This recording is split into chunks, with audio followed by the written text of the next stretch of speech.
Bisa sih, karena kalau untuk Benny Goten itu kan sebenarnya secara teori cuman buat nge-clear wave udah kelar gitu loh. Karena kalau untuk ngadu jarak, bisanya cuman pakai crab claw cannon doang.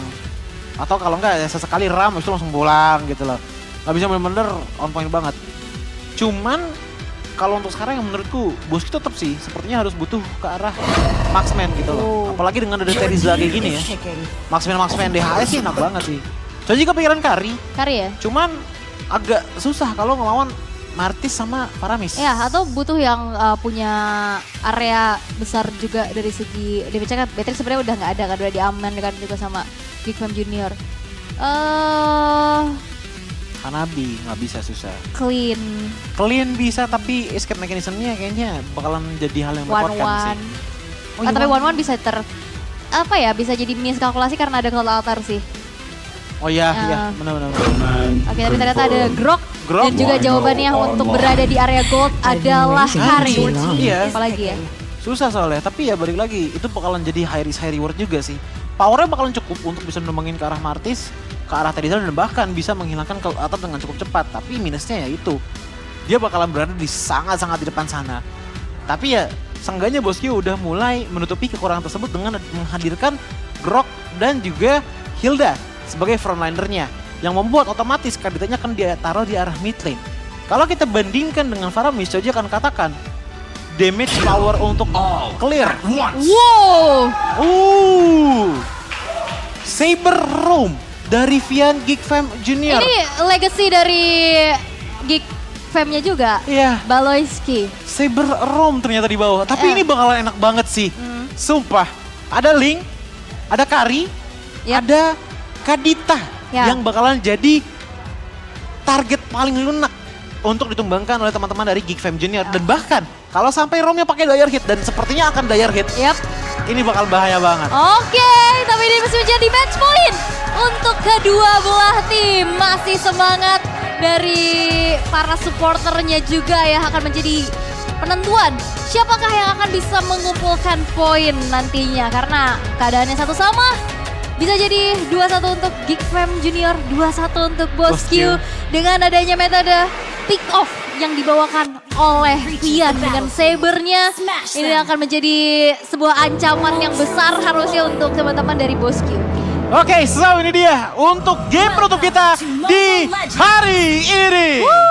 Masih semangat semuanya tuh ya, ramai banget. Tadi udah mulai ada taunting-taunting antara kedua belah supporter ya. Dan bahkan kita akan kembali melihat ternyata tidak ada Hilda di ROM, Hildanya ada di XP. Sedangkan Groknya yang ada di ROM nih, yang mau coba untuk bantu clear wave cepat juga. Dia mau bantu rotasi untuk bisa ngeganggu keberadaan dari Super X-Fan-nya. Bahkan Super X-Fan di sini pakai konkusif loh. Super Span pakai ya konkusif ya. Tapi kalau kita lihat ke Rafian justru dia pakai Lethal Ignition ya. Jadi benar-benar menekankan ke aspek damagingnya. Cuma baik lagi untuk ke arah mid lane sudah mulai ramai juga dengan Super Span yang tidak boleh dikasih pulang dengan dikasih Guardian Barrier. Yap, dan ini udah mulai kecicil sedikit demi sedikit ya. Bahkan kali ini Idok mulai menerima damage yang cukup besar. Dan bahkan first blood tercipta di tangan dari Super Span menjadi satu tabungan poin kembali. Dan bahkan kali ini Gopsy bakal coba dipanis kembali. Dan Vian menjadi satu eksekutor utama sehingga Bosky harus kehilangan dua playernya. Oke, Geek Fam Junior dengan adanya early potensial yang cukup oke dengan mendapatkan 600 gold juga membuat untuk sekarang Super Span bahkan dengan total 1 kill 1 assistnya ini bakalan cukup snowball sebenarnya untuk arah turtle pertama. Kalau sampai turtle pertama diambil sama Bosky, seenggaknya kekurangan mereka dari Bosky yang sudah ada 2 player tumbang masih bisa dikompensasi dikit lah. Diambil untung dikit lah. Cuman balik lagi, untuk sekarang ini marksman menurutku ya, untuk sekarang bakalan ada power cukup besar di tangan Beatrix sih dibandingkan dengan Kari. Karena balik lagi playnya jarak. Bahkan kalaupun emang dari segi clear wave ini nggak bisa, masih bisa dicicil dengan render loh. Di tangan dari Beatrix. Tipis-tipis lah ya. Tipis-tipis. Main range sudah, main aman aja dulu nih. Setidaknya agar Banikitinya nggak snowballing. Begitupun juga dengan Hilda sebenarnya. Lawan Terizla yang dia bisa lakukan adalah nge-clear regen. Karena kalau untuk 1v1 melawan Terizla di arah early game, menurutku itu bukan hal yang baik sih, mengingat bahwa semakin sedikit darah dari Terizla, semakin besar juga damage reduction yang dia bisa terima gitu loh, up to 35%. Yap, dan balik lagi ya untuk XP lane, masih aman-aman aja nampaknya saling potong dari segi wave minionnya. Mencoba untuk langsung membantu keberadaan dari rekan-rekannya. Nampaknya kali ini Nesmi yang memang dari tadi menjadi target terus-menerus ya. Karena rotasi yang dilakukan oleh Bos Q ini berada di area gold lane. Idok mencoba untuk membuka vision yang terlebih dahulu dan itu dia. Penalty zone dan juga flicker menuju ke arah depan. Terkena 2 orang sekaligus tapi nampaknya masih belum ada damage yang cukup dan bahkan triple sweep. Menuju ke arah sana Badi Kitty menjadi sebuah eksekutor yang begitu manis. Gold laner ditukar dengan adanya roamer kembali menjadi keuntungan untuk Geek Fam Junior. Ya seperti biasa ya, untuk Saber konsepnya adalah 1 for 1. Satu kali dia triple sweep, agak susah satu dia bisa pulang. Tapi setidaknya lihat inilah impact yang dihasilkan dari Vian menggunakan Saber. Dengan ada double kill didapatkan oleh Super Sven di area top lane membuat snowball power dari seorang Martis makin besar lagi. Dan ingat, Martis yang dibawa adalah Conclusive Blast, jadi bakalan banyak sekali power yang bisa dilakukan oleh Super Sven dari item attack-nya ditambah lagi dengan emblem yang dia bawa. Kalau sampai full ke arah item ofensif, ini sekali Conclusive Blast, ada saja potensi bahwa nanti di arah late game, sekalinya meledak, itu 700 damage. Dan untuk informasi kalian, satu bar itu 1000 HP. Ya, dan tadi ada triple kill ternyata Triple ya kill dari top lane. Super Sven yang akhirnya membuat dari early-nya ini udah enak banget. 6-1 di menit yang ketiga, Bos Q kali ini harus lebih berhati-hati lagi. Mereka nggak boleh nih lengah dengan adanya pick off metode karena di sini Vian benar-benar bisa merelakan nyawanya untuk bisa nge-pick off satu hero core yang dimiliki oleh Bos Q. Terlihat dengan adanya pertukaran tadi yang sangat-sangat tidak adil. Oke, Viannya tumbang, tapi yang hilang adalah Bunny Cutie yang kita tahu dia akan menjadi late game insurance dan early game kalau menurut aku dari Bos Q bakal kewalahan banget sih. Link dan juga Kari ini scaling banget. Dan early yang udah dipegang terus-menerus oleh Geek Fam Junior ini bakal jadi domino effect kah? Ataukah akan mencoba untuk ditunggu terlebih dahulu untuk Bos Q bisa mendapatkan power spike-nya dengan tidak adanya kontes sama sekali yang bisa dilakukan sehingga Super Sven semakin snowball dengan adanya keunggulan yang dimiliki. Oke, bahkan Vian Moon sudah mengamankan ke arah Blade of Heptasis loh. Ini kayak laning di arah top lane, laning di arah bottom lane gitu loh. Walaupun pergerakan dari Geek Fam Junior ini menyeluruh banget ya. Menyeluruh dalam artian apa? Sekalinya ngeroam ataupun rotasi itu benar-benar full banget ninggalin lane seperti di area bottom lane. Dan lihat bagaimana Bunny Cutie pun benar-benar ditahan banget di area top lane dan tidak dibiarkan pulang sepertinya oleh teman-teman dari Geek Fam Junior. Ditambah lagi dengan triple sweep menuju ke arah Idok, satu bar tersisa dikejar oleh MFZ. Sekali harusnya revenge strike ini cukup banget untuk menumbangin ke arah Grok. Tapi out of nowhere di arah bottom lane ternyata ada seorang Super Sven yang sudah di shutdown oleh Link dari King Gugun. Oke, Petrify. Bila rock wave kali ini masih terlalu tebal nampaknya dari MFZ-nya. Damage yang dikeluarkan oleh Rinsian masih belum cukup. Sehingga tidak ada punishment yang berhasil untuk dilakukan oleh teman-teman dari Bos Q. Dan balik lagi tadi benar-benar di arah top lane. Viannya benar-benar langsung flicker. Bahkan dia nggak kepanis sama sekali. Bukan cuma sekedar dari triple sweep-nya. Flying Sword-nya ini. Selain emang cicil-cicil dari segi damage-nya, dia juga bisa melakukan zoning out loh. Buka vision, ngasih poking. Dan itu yang memang selalu dibawakan dengan adanya metode pick off dari Saber Roam. Cuman yang jadi suka ya, dari tadi nih Renes ini nggak kesentuh sama sekali. Dia menggunakan Quantum Charge ya, bukan Lethal Ignition. Jadi yang dicari adalah sweet spot antara damage sama sustainability untuk melakukan escape mechanism ataupun sebaliknya, mengejar lawan. Renes dari tadi nggak kesentuh sama sekali. Kita bandingkan dengan Bunny Cutie yang sudah tumbang 2 kali. Ditambah dengan adanya close range, kayaknya bakal susah untuk Marksman dari Bos Q bisa melakukan comeback. Tapi lihat bagaimana penalty zone juga sudah dibuka dan hampir saja bisa mendapatkan ke arah range ya. Oke, Super Sven bakal coba untuk dikejar. Tapi Reda Rapati, serangan dari arah samping nampaknya akan bisa membuat dari Bos Q kali ini harus mundur terlebih dahulu. Di burst down lagi dengan adanya Ghost Bust terus yang diberikan oleh X-Magic. Untuk sejauh ini, Vian yang masih mencoba untuk mencari formasi terlebih dahulu dan ada solo pick off. Tapi Gobs kali ini sudah hadir juga untuk bisa membackup keberadaan dari seorang Link dari King Gugun. Dan nampaknya Petrify Gaming kali ini Vian berhasil untuk di pick up di tangan dari seorang Rinsia. Sehingga apa yang dilakukan oleh Vian sekarang harus lebih dikalkulasikan lagi nih. Dia terlalu dalam dan itu pun yang udah disadari oleh Bos Q. Gak akan ngebiarin dari King Gugunnya sendirian. Kukira one shot ternyata aku yang out. Ya power dari Vian tadi ya. Sebenarnya udah triple sweep, fokus banget untuk bisa numbangin ke arah Link. Tapi ternyata ya balik lagi. Vian nggak menggunakan execute untuk di spell game kali ini. Yang membuat dia punya escape mechanism tapi belum terjamin untuk bisa mendapatkan pick off potensialnya. Dan ternyata untuk turtle-nya pun nggak perfect turtle untuk Geek Fam Junior. Karena satu telah diambil oleh teman-teman dari Bos Q. Bahkan kalau kita ngeliat dari segi emblemnya pun ini ada sedikit perbedaan ya antar marksman. Dimana untuk talent kedua dari BTS ini ngambil ke arah Weapon Master. Oke, Gobs Bakal coba untuk di pick off. Tapi balik lagi, Gops ini tebal banget ya. Dia dengan conclusive juga, dengan ada tenacity di sana. Dia bakal coba untuk memakan damage yang dikeluarkan oleh Vian. Dan Vian harus punya targeting lagi. Flicker harus bisa dimaksimalin untuk bisa lompat ke arah belakang. Dan Wachar kali diterima dengan Shadow Sonic SB. Dan terpick off sudah dengan adanya satu buah damage yang begitu besar disumbangkan oleh Gops. Dan bahkan MyFC tadi mencoba bertahan sendirian di depan sana. Gops harus mundur ke arah belakang. Tapi damage yang dikeluarkan oleh seorang Buddy Cutie masih bisa dihindari dengan Reckless Altar yang diaktifkan oleh seorang X-Magic untuk bisa membuat dari Boss Q menginisiasinya tuh dibundurin dulu nih. Gak bisa lagi untuk maju terus menerus. Tapi ini udah mulai kelihatan sih, pattern yang dibawa oleh Boss Q tuh pattern kayak gimana udah kelihatan. Karena dari tadi kan yang berbahaya itu Vian-nya kan. Karena Vian yang berbahaya, mainnya ini udah mulai rapat dari Boss Q. Ditambah lagi dengan Buddy Cutie yang udah tahu persis banget bahwa kalaupun emang ada yang geng, ini bakalan masih bisa di cover sama Rincia. Gunain Petrify juga ya udahlah nggak apa-apa gitu loh. Yang penting marksman kita selamat. Karena untuk sekarang, ujung tombak dari Boss ini udah mulai terasa dari Buddy Cutie. Walaupun dari segi emblemnya itu cuman dari segi quantum chance nambahin movement rate, tapi damage-nya udah mulai keluar. Oke, MyFC sendirian, tapi lihat dengan ada sebuah counter initiate yang dilakukan Wachar kali ini membuat dari X-Magic kali berhasil dihilangkan. Vian berhasil untuk dihilangkan pula dan MyFC kali ini harus mundur terlebih dahulu tanpa adanya pertukaran nyawa. Vian menjadi sebuah target yang selalu dilakukan dengan adanya counter inisiasi. Mepet Gaming cuy. Di area mid lane fokus langsung ngambil ke arah alter turret dari Geek Fam Junior. Kita bisa melihat bahwa sebenarnya di arah early game tadi Super Sven dengan triple kill-nya itu udah bener-bener ngasih momentum banget untuk Geek Fam Junior bisa snowball.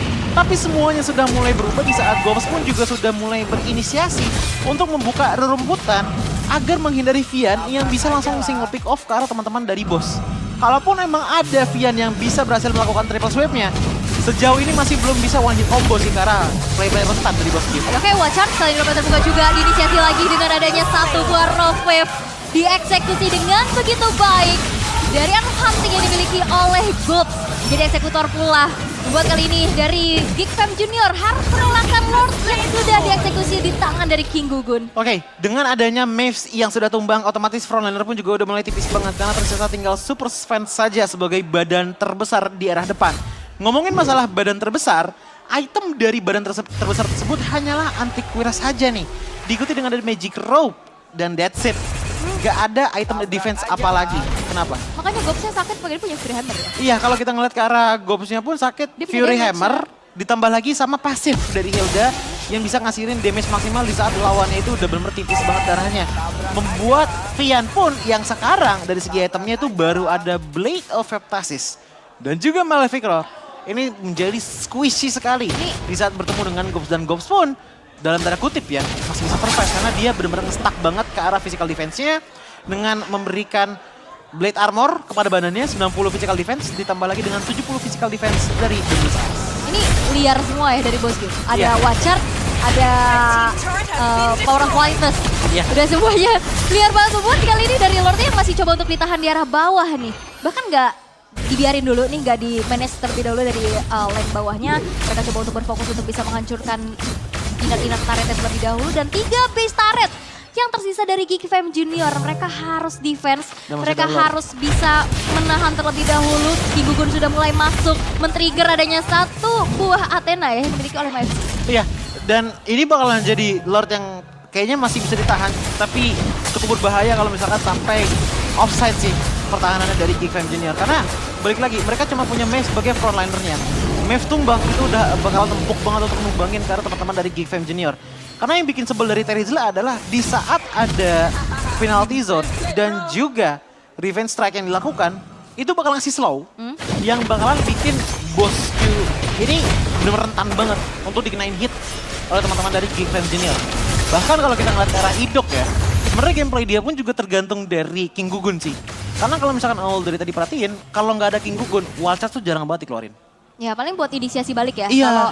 Kalau tadi Vian-nya masuk atau MyFZ-nya buka inisiasi duluan gitu di triple sweep atau penalty zone, di counter balik dengan adanya Wild Charge tadi dan dengan adanya dorongan di arah atas nih yang dilakukan oleh King Gugun tanpa bisa di pick off sama sekali. Dan sebenarnya penggunaan Saber ini dia coba untuk ngeganggu keberadaan dari King Gugun dengan assassin-nya. Tapi belum berhasil untuk bisa menciptakan momen tersebut dan lihat Gops bisa nahan damage dengan begitu besar. Sehingga di taunting dulu, dipancing terlebih dahulu. menunggu ke arah Lord yang kedua nanti sesaat lagi akan muncul. 160 physical defense yang Oh, ada di tangannya. wow, ternyata Gox kali ini bakal coba dipanis, tapi masih ada berikan untuk mundur ke arah belakang doang Vian. Dan Terkena dengan Wild Charge dan dieksekusi dengan cukup baik di tangan dari King Gugun. Membuat dari Geek Fam Junior mereka kehilangan dari sesosok roamernya. Dan Lord pun hadir, ini bakal menjadi free Lord untuk Bosku. itu dia yang namanya trigger disiplin. Di saat ada info bahwa triple sweep sudah digunakan kepada Gops, lihat bagaimana King Gugun dengan gagahnya datang ke arah Vian tanpa ada rasa takut. Di follow up dengan Idok. Baru banget tadi diomongin, Idok bakalan main kalau misalkan King Gugun udah deket. Iya dan dipancing tadi kan Dan pakai beneran flicker. dipancing gitu loh. Dapat Vian, tumbang Viannya, Linknya masih bisa hidup, Lord langsung di engage. Dan dengan Maves yang bisa dibilang udah meluarin penalty zone-nya kalau nggak salah tadi ya. Membuat sisi power dari Geek Fam Junior pun juga udah nggak terlalu kuat untuk kontes ke arah Lord. Bahkan kalau kita ngeliat di tangan dari Maves pun, itu baru ada 2 item defense saja. Antivirus ditambah lagi dengan Athena Shield. Iya sih, physical sama magical. Tapi, untuk mengurangi power dari Bunny Cutie, ini butuh Dominance Ice. Untuk mengurangi attack speed-nya. Masalahnya, dari tadi ini masih belum ada yang bikin Dominance Ice loh di tangan teman-teman dari Geek Fam Junior. Iya ya, mereka belum ada juga. Tapi untuk kali ini kita akan melihat di area base-nya udah mulai didorong juga di mana satu wave minion yang sudah di clear di tangan dari teman-teman Geek Fam Junior. Lord yang sudah ter-enhance berhasil untuk bisa menghancurkan satu base turret di arah bottom lane. Tapi nampaknya masih belum bisa dilanjutkan kembali karena menunggu lane selanjutnya akan coba didorong. Tapi di arah belakang, Idok memberikan ada sedikit wild charge lagi dan Cloud Altar diaktifkan dari Geek Fam Junior untuk bisa melakukan dari defensive ability. Tapi nampaknya again, dari Bosku harus kembali mereset apa yang mereka lakukan. Itu kelihatan banget tadi Bunny Cutie tuh cuman kayak cek cek cek cek cek cek cek. Apa tuh cek cek cek cek cek? Attack speed-nya Oh. bener-bener gak kepotong sama sekali. Free hit banget karena super speed tadi kalau nggak salah. Tapi masih bisa diselamatin juga dengan Cloud Altar. Cuman, kalau sampai terlalu bergantungan dengan Cloud Altar itu bakal bahaya banget. Kalau sampai X-Magic nggak punya fleeting time, berarti Cloud Altar di level 15 harusnya itu ada sekitar 35 sampai 40 detik lah dari skill cooldown. Dan lihat bagaimana Rinsia udah mulai masuk ke dalam sana. Yap, bahkan kali ini harus mundur terlebih dahulu. Kecicil sedikit demi sedikit walaupun ketarik dengan Shadow Step tapi MFC tertangkap masih bisa bertahan dengan ada 1 titik darah terakhir sehingga tidak ada tapi Kopdan Wacar berserta Flicker berhasil untuk bisa mempanis keberadaan dari seorang Vian. Inisiasi yang dilakukan oleh Idok membuat tadi Geek Fam Junior kehilangan sesosok roamer mereka. Base turret yang tengah bakal coba untuk dihancurkan pula di tangan dari Bunny Cutie walaupun ada defensive yang dilakukan dengan ada penalty zone menuju ke arah depan dan mengusir mundur pergerakan dari Bosku. Oke, ditahan dengan ada Hilda memberikan sedikit power of wild, tapi masih ada pengaman dari Cloud Altar. Membuat teman-teman dari Geek Fam Junior masih cukup oke, bahkan ada pick off pun terjadi terhadap Rinsia dari tangan Beatrix. Membuat teman-teman dari Bosku pun akan pulang terlebih dahulu. Power dari Geek Fam Junior sudah mulai kelihatan dari mana? Sebenarnya dari penalty zone yang udah mulai kelihatan on point nih. Walaupun tadi Mavs-nya udah pulang terlebih dahulu, Wild Charge yang dilakukan dari Idok tadi ya, dengan Guardian Barrier-nya, itu sebenarnya udah oke. Cuman damage potensialnya tuh masih belum maksimal tadi, membuat teman-teman dari Geek Fam Junior tuh bangun duluan dari stun, dan masih bisa kabur dengan cukup oke gitu loh. Oke lah untuk sekarang, dari segi turretnya pun udah bocor nih di arah bottom lane. Tapi lihat ya dari segi kill point-nya.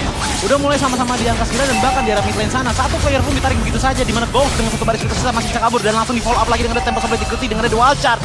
2 player depan sana tersangkut dengan ada penalty zone. Idok masih ada immortality tapi lihat di belakang sana bagaimana Bunny Cutie dengan attack speed tidak ada penaltinya. Membuat teman-teman dari Geek Fam Junior sepertinya akan bubar. Tewas seketika di mana immortality juga pecah. Tersisa tinggal Memsi sendirian saja dan wipe out. Sebentar lagi akan terjadi untuk teman-teman dari Geek Fam Junior. Bunny Cutie berhasil untuk bisa memberikan damage yang cukup besar. Sehingga dari Geek Fam Junior mereka ter-wipe out walaupun X-Magic sudah hadir kembali. Untuk bisa mendefense apa yang dilakukan oleh Bosku tanpa adanya threat eliminasi sama sekali. Dan apakah ini menjadi one select sekarang kemenangan di depan mata untuk menjadi kemenangan untuk Bosku. Wow. Bosku. Prediksi kita Benar. 2-1 betul sekali.